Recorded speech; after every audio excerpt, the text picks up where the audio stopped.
ഉണക്കച്ചെമ്മീൻ വെച്ചിട്ട് നല്ല ടേസ്റ്റി ആയിട്ടുള്ള ഒരു നാടൻ തീയലാണ് ഇന്നത്തെ വീഡിയോ. ഇതിനുവേണ്ടി 50 ഗ്രാം ഉണക്കച്ചെമ്മീൻ ആദ്യം ഇങ്ങനെയൊന്ന് വറുത്തെടുക്കണം. എണ്ണയൊന്നും ചേർക്കണ്ട.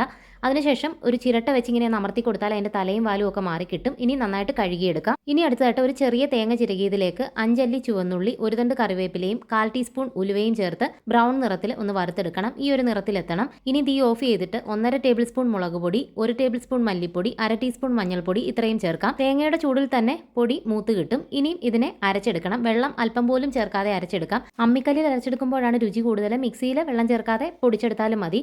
ഇനി 2 കപ്പ് ചുവന്നുള്ളി ചെറുതായിട്ട് അരിഞ്ഞത്, 2 തണ്ട് കറിവേപ്പിലയും 2-3 പച്ചമുളകും 1 ടേബിൾ സ്പൂൺ വെളിച്ചെണ്ണയിൽ നന്നായിട്ടൊന്ന് വഴറ്റിയെടുക്കണം. ഇതിൻ്റെ നിറം മാറി തുടങ്ങുമ്പോൾ നമ്മൾ ആ കഴുകി വൃത്തിയാക്കി ഉണക്കച്ചെമ്മീൻ ചേർത്ത് കൊടുക്കാം. 1/4 കപ്പ് തേങ്ങാക്കൊത്തും ചേർക്കാം. ഇനി നന്നായിട്ട് മൂക്കണം. ഈ ചെമ്മീനും ഉള്ളിയും ഒക്കെ നന്നായിട്ട് മൂത്ത് വരുമ്പോൾ ആവശ്യത്തിന് തിളച്ചവെള്ളം ഒഴിച്ചു കൊടുക്കാം. ആവശ്യത്തിന് ഉപ്പും ചേർത്ത് കൊടുക്കാം. നമ്മൾ ആ അരച്ചു വെച്ച അരപ്പും ചേർത്ത് കൊടുക്കാം. ചെറിയ നെല്ലിക്ക വലുപ്പത്തിൽ വാളൻപുളി പിഴിഞ്ഞ് അതും ചേർക്കാം. ഇനി അടച്ചു വെച്ചിട്ട് ചെറിയ തീയിൽ ഒരു 10 മുതൽ 15 മിനിറ്റ് വരെ വേവിക്കണം. കുറുകി തുടങ്ങുമ്പോൾ തീ ഓഫ് ചെയ്യാം. താളിച്ചൊഴിക്കണമെന്ന് നിർബന്ധമില്ല.